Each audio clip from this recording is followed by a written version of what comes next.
violence and other kind of violence. Get away! I could be at work, at school, in my car, and I can still get shot by the police. I can get shot anywhere. So it is what it is.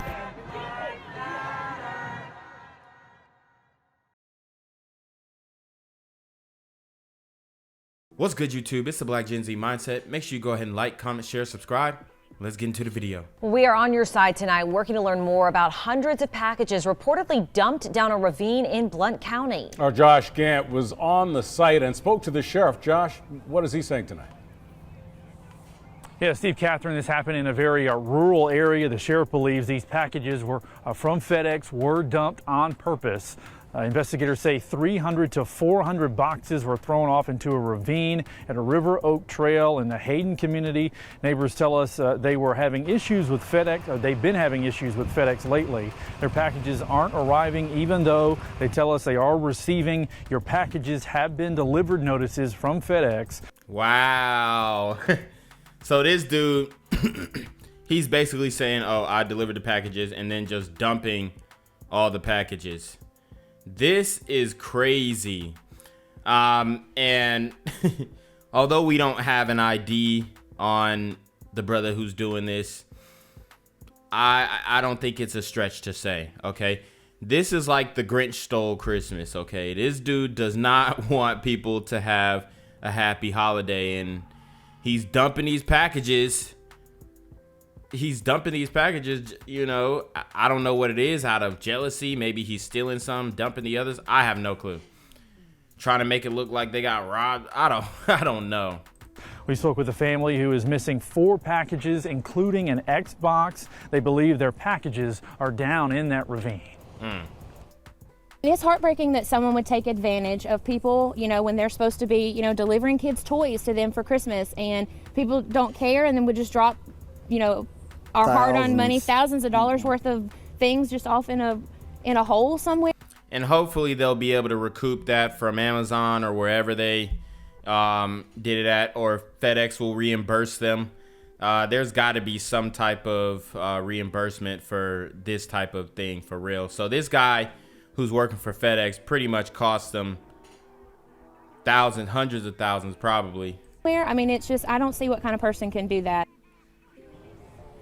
Now, we're still waiting to hear back from FedEx tonight. The sheriff's office is working with FedEx to try and track down that driver. We're told FedEx will be back out tomorrow to pick up those packages. Put his name out there. Why not put his name out there?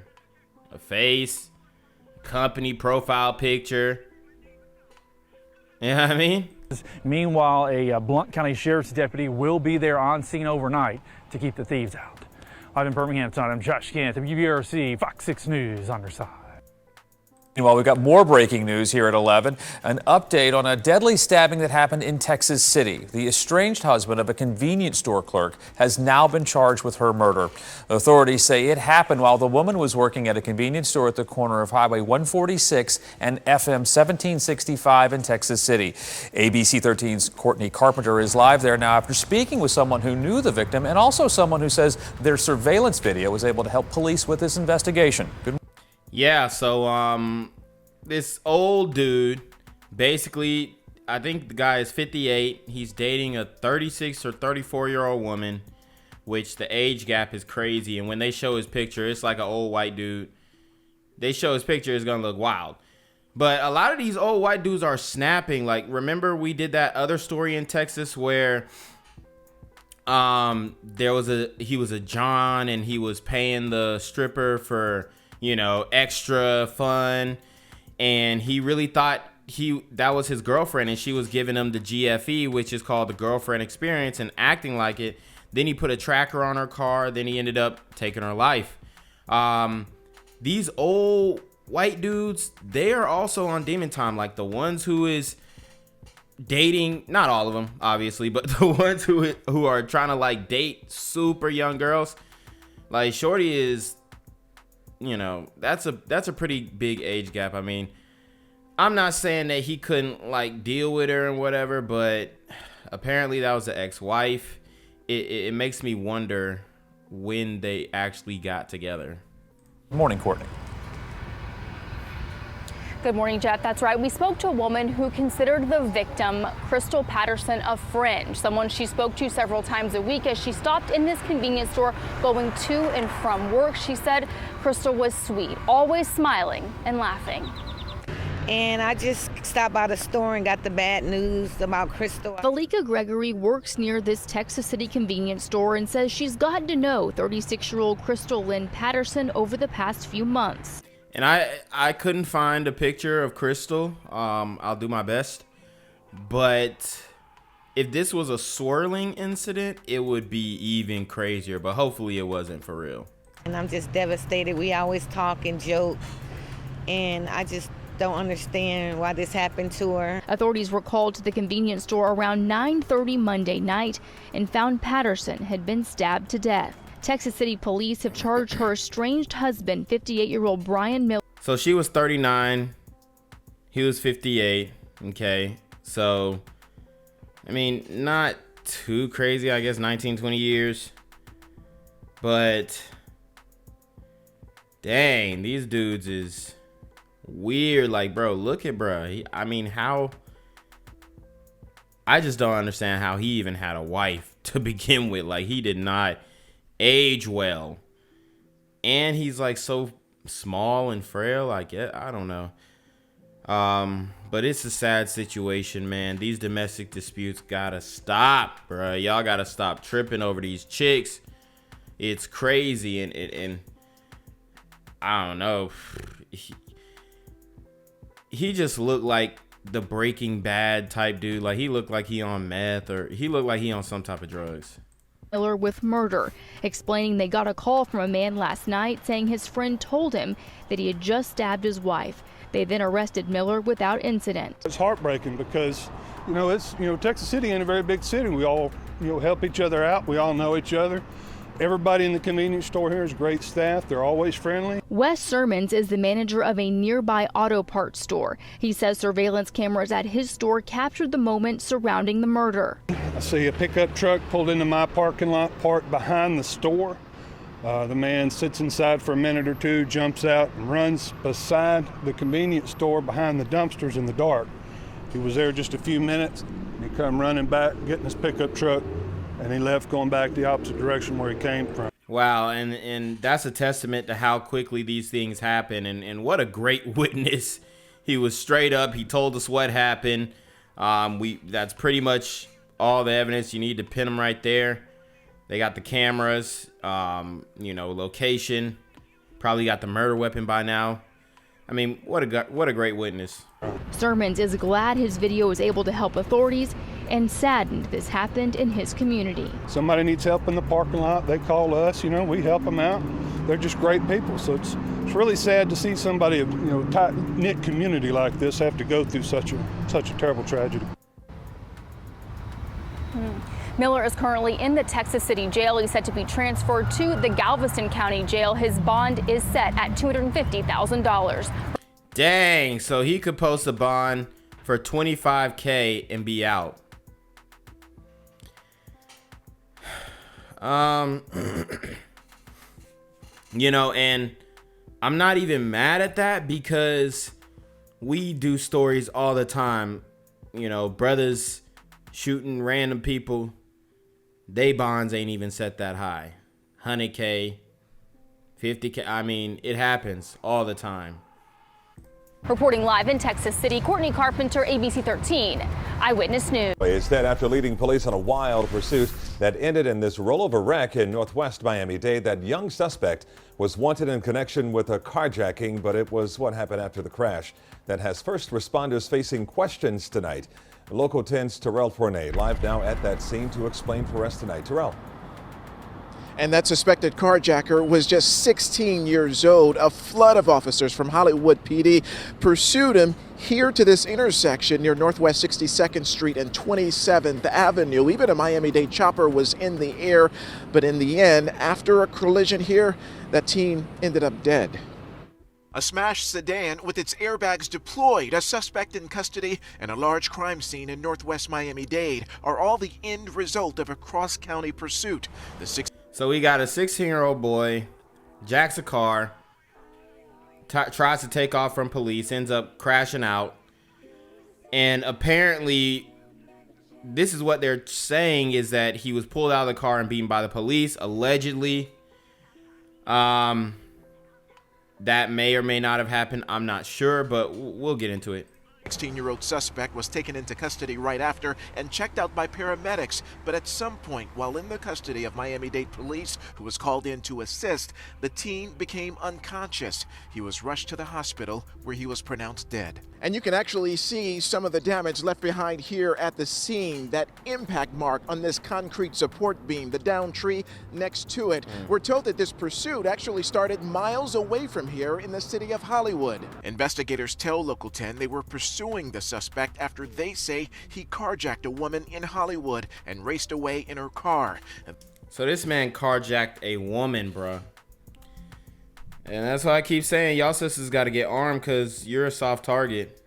I know that's strong and independent, but honestly, you know, if he got you, give it up, definitely. But you also want to have a way to protect yourself. This apparently sparked the chase through Broward and then into Miami-Dade, where the driver of the vehicle in question lost control and crashed just after 9 Sunday night. A portion of Northwest 27th Avenue, just south of 62nd Street, was shut down for hours as cops investigated the now deadly scene. And tonight, the Florida Department of Law Enforcement is investigating the circumstances into this 16-year-old's death. We don't know if his death was caused by the crash or from other means, but a witness right now is stepping forward saying she witnessed that teen being pulled from the car, kicked and punched, and she recorded video. So she's saying that he was pulled from the car, kicked and punched, and we're gonna hear from that witness. But take notes. We'll show you that video coming up tonight at 11 here on Local 10. Reporting live from Miami, Northwest Miami-Dade, I should say. Terrell Fournay. Off the top at 5 is still a mystery how a South Florida teen died while in police custody. The 16-year-old was escaping from cops in a stolen car. After being arrested, the teen became unconscious and died. Let's get right out to NBC 6's Carlos Suarez live in Hollywood this evening. And Carlos, you talked to a witness who saw it all happen? That's exactly right, Jackie and Jawan. There were 2 South Florida police departments out here the night of the crash, but not all of the police officers were wearing body cameras, and no one seems eager to want to talk about what happened out here. 3 days after a 16-year-old died while in police custody following a cross-county chase, NBC6 has confirmed some of the officers involved are on paid leave and their actions under review. Wow, so there might be something behind it. Oftentimes, though, officers will get put on paid leave after somebody dies in their custody.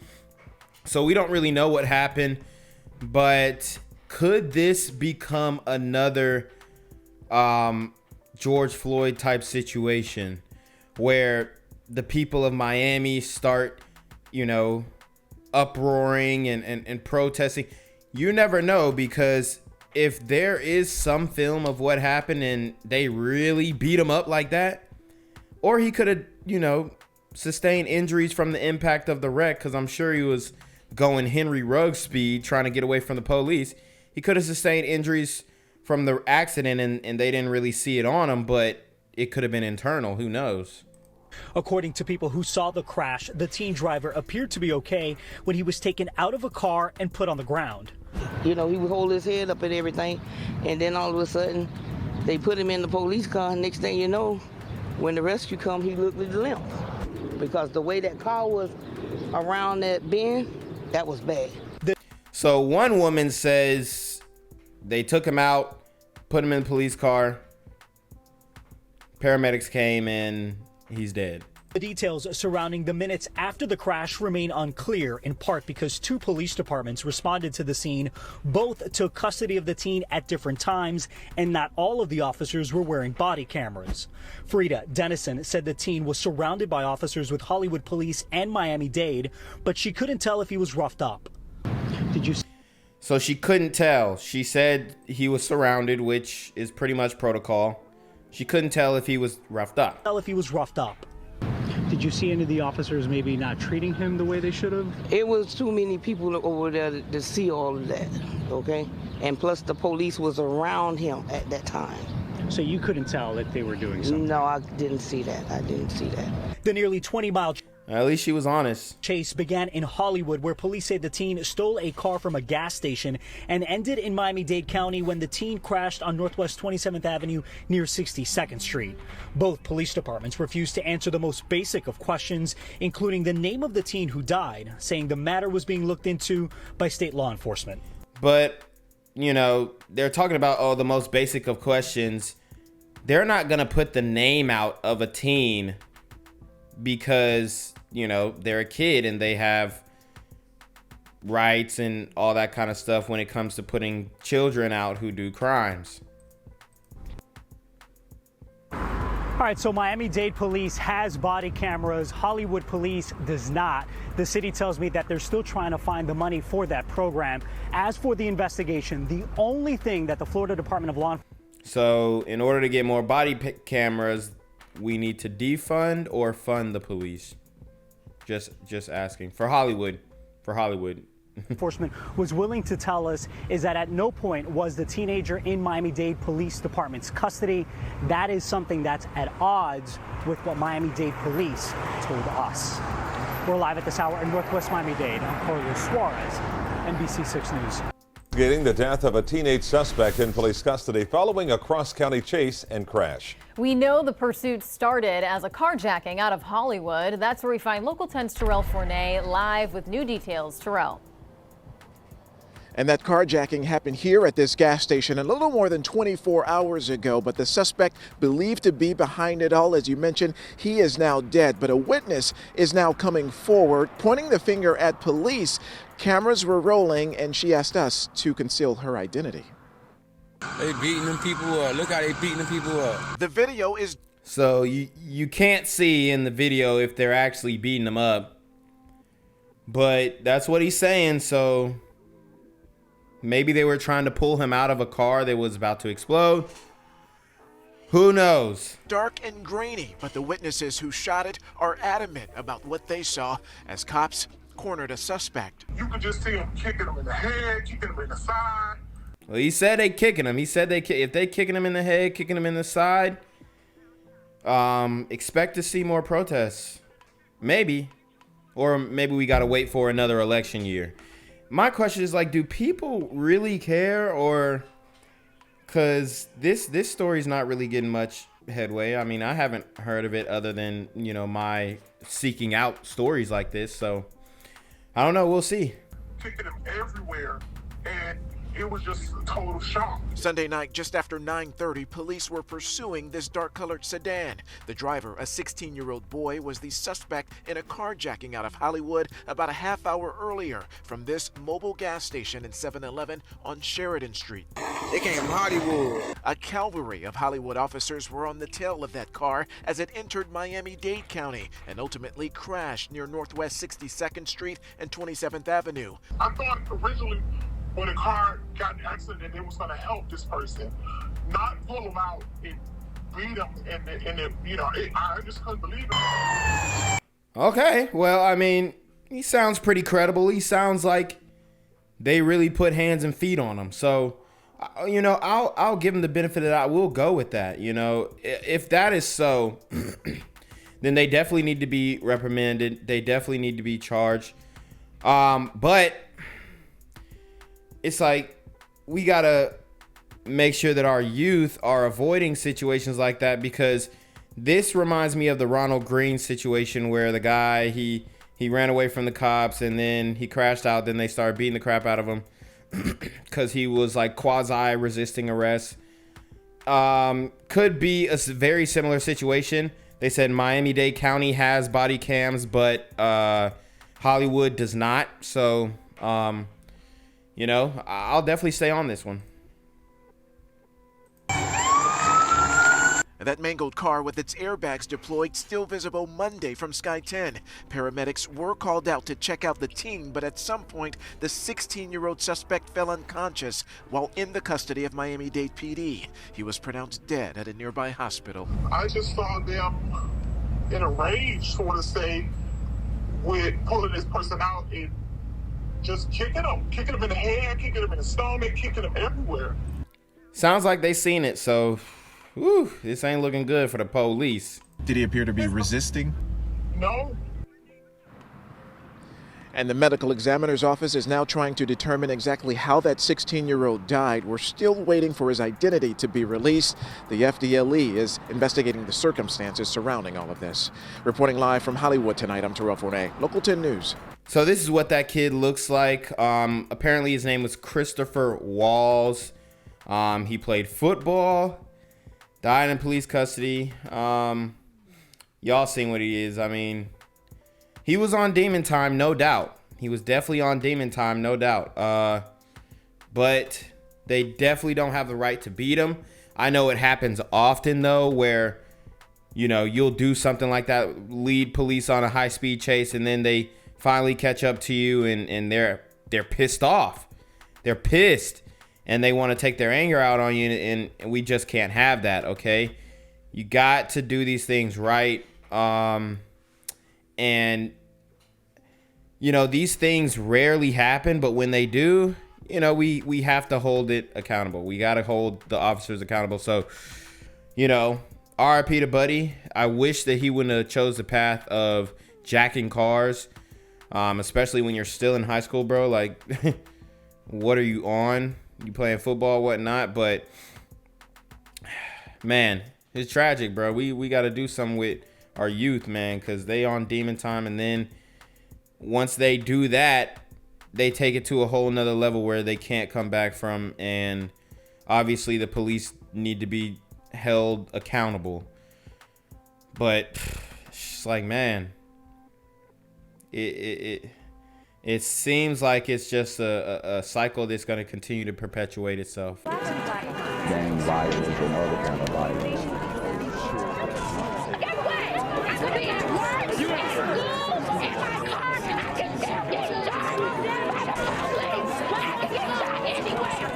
So it is what it is.